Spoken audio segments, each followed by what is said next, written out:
Alright, ladies and gentlemen, welcome back to the channel. If you guys enjoy this video, you want more Kai Sotto content, hit that like button, hit that subscribe button.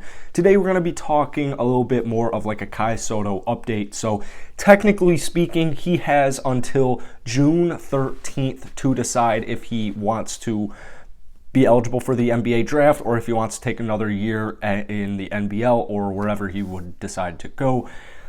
Judging by how many teams have interest in Kai Sotto, I would anticipate fully that he will want to go into the NBA draft. But unfortunately, just a couple of days ago, he did suffer a low ankle sprain while doing a private workout for the Atlanta Hawks. Now, the reason I mention this is because he's going to take a week off. The NBA draft at the time of this recording is about 16 days away.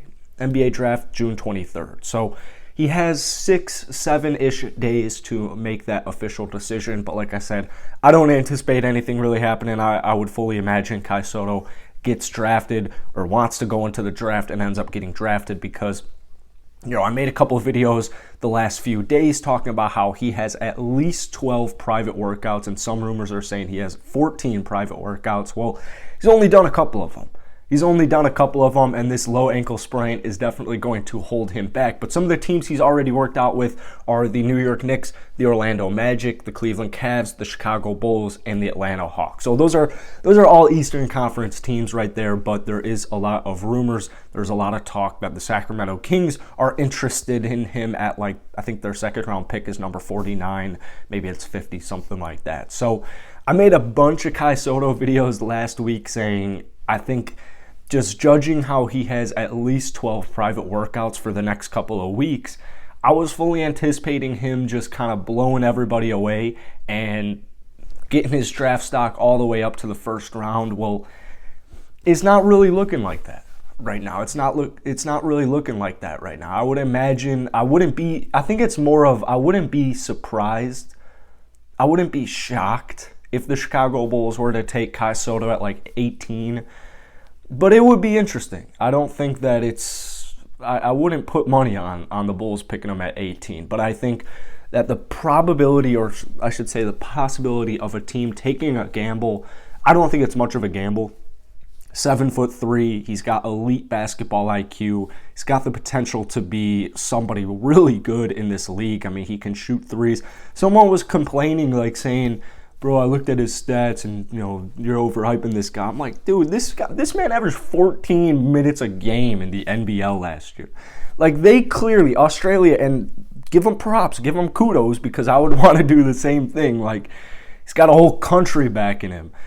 This man averaged 14 minutes per game. If you go back and you watch him, they not only didn't run many plays for him, but anytime he really started to cook, get going, get comfortable, he would just get taken out. Just, all right, see it. So 10 points, 5 rebounds, 38.5% downtown shooting in 14 minutes. When you're not even getting plays drawn for you, I am going to take that. But for some reason, his draft stock is still barely getting drafted. Most mocks I look at, the man is either not getting drafted or he's barely getting drafted. I actually have a mock draft I was looking at earlier today. I was looking around 17, 18 for a Rockets video.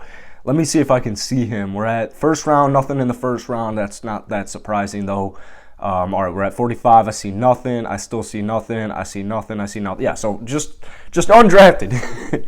In the mock draft I'm reading right now, he's just undrafted yet again, as it always happens. So he's had 5 NBA private workouts. You cannot tell me that these teams are trying to get even just more than just expressed interest. That's the most a team I think is going to come out and say about Kai Sotto is we have a little bit of interest in you. What they're going to actually do. And here's a reason I think Kai Sotto is 100% getting drafted. And as far as the Lakers go, Lakers could still buy a second round pick. They could still make something happen where you're getting at least a shot to get Kai Sotto. Here's the thing though. Especially with overseas players, these guys don't just enter drafts haphazardly. They don't just think all right, let's do it. All right, I think I'm ready. I think my game's ready. I'm ready to join the NBA. It's not as that doesn't really happen as much as you may think. It's usually what happens is, especially with second round picks, kind of maybe fringe draft players, what happens is they do these private workouts and teams say, all right, we're taking you. Expect a phone call. We have pick, let's say we're the Kings. We have pick number 49. You really impressed us in this workout. If you're still available at 49, we are taking you. And that's the way I see that happening. So we have a quote here, a Kai Sotto quote. Apparently he has, and this is from philstar.com, the word is that Sotto has opened his eyes of NBA coaches as a skilled 7'3" center with a high basketball IQ.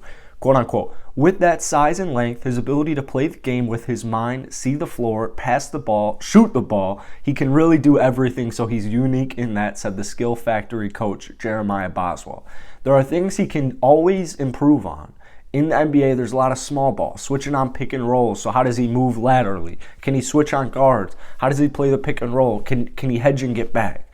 So obviously, there's a lot more that goes into this than just, oh, that boy nice. That boy's 7'3".